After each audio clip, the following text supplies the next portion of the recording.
Tendance, mon ami, chaque soir en ouverture de Smart Bourse, Pauline Gratel est avec nous et vous apporte les infos clés du jour sur les marchés. Bonsoir Pauline. Bonsoir.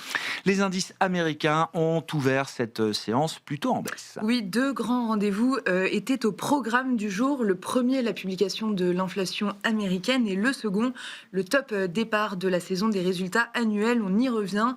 Dans ce contexte, les indices évoluent sans tendance marquée. Côté européen, ils sont en ordre dispersé. Le CAC 40 marque le pas autour de 8300 points, pénalisé par Saint-Gobain, Eiffage et Vinci qui cèdent entre 3,5 et 4%. Revenons sur la statistique macro du jour, à savoir le rapport sur l'inflation américaine. L'inflation a été publiée pour décembre et elle progresse de 0,3% sur un mois et de 2,7% sur un an. C'est parfaitement conforme aux attentes et similaire au mois de novembre. Dans sa version cœur, hors alimentation et énergie, l'inflation est légèrement inférieure aux attentes, en hausse de 0,2% sur un mois et de 2,6% sur un an. Quels sont les mouvements qui ont pu être observés sur les grands marchés macro et notamment sur les marchés obligataires après cette publication, Pauline? Le rendement américain à 10 ans se détend légèrement, restant contenu dans une fourchette entre 4,15 et 4,20%. Sur le marché des changes, le dollar se stabilise, ramenant l'euro-dollar autour de 1,1650.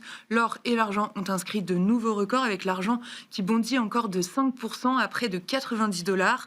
Par ailleurs, le pétrole réagit à la hausse au dernier message de Donald Trump concernant l'Iran. Le président Trump appelle les manifestants à prendre le contrôle des institutions et indique avoir annulé une série de rendez-vous avec des officiels iraniens. Le WTI bondit de 2,5%. Et puis le Japon fait toujours partie des sujets importants de l'actualité de marché. Le Japon, où Sanae Takaichi envisage désormais de dissoudre au plus vite la chambre basse du Parlement. Oui, selon la presse nippone, cela pourrait intervenir dès le 23 janvier dans le but de convoquer des élections anticipées. Sur les marchés, la réaction est immédiate. Le Nikkei, qui revient d'un jour férié, bondit de 3% et signe un nouveau record en clôture. Le Topix, plus large, s'inscrit en hausse de 2,5% à la clôture. Oui, les indices actions japonais battent des records sur fond de poursuite de l'affaiblissement de la devise notamment. Oui, et de hausse des rendements obligataires, c'est l'autre face du Takaichi Trade. Le rendement japonais à 10 ans a bondi de 10 points de base pour s'établir au-delà de 2,15%.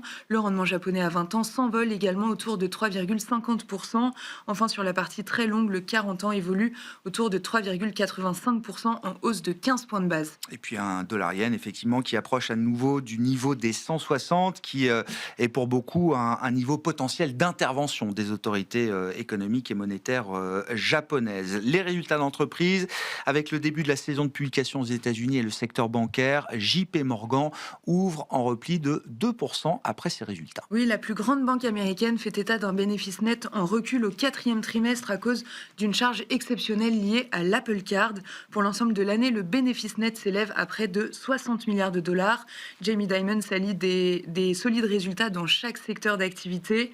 Enfin, on parlait hier de la volonté de Trump de limiter le taux des crédits des détenteurs de cartes. Le directeur financier de JP Morgan réagit et indique qu'un tel plafonnement serait très néfaste pour les consommateurs. Et puis dans le secteur aérien, Delta Airlines publiait également ses résultats avant l'ouverture. Oui, la compagnie aérienne a publié des comptes annuels globalement en deçà des attentes des analystes. Le bénéfice net ajusté recule de 5% pour l'exercice 2025. Le revenu opérationnel, en revanche, atteint un niveau record. Delta Airlines indique par ailleurs que le shutdown a eu un impact d'environ 2 points sur le chiffre d'affaires du dernier trimestre. Le titre ouvre en repli de 3%. Quels sont les rendez-vous programmés à l'agenda demain des marchés, Pauline? On attend demain la suite des résultats des banques américaines avec ceux de Bank of America, Wells Fargo et Citigroup. Côté macro, on attend les ventes au détail et la production industrielle américaine pour le mois de novembre. Tendance, mon ami, chaque soir en ouverture de Smart Bourse, les infos clés du jour sur les marchés avec Pauline Gratel.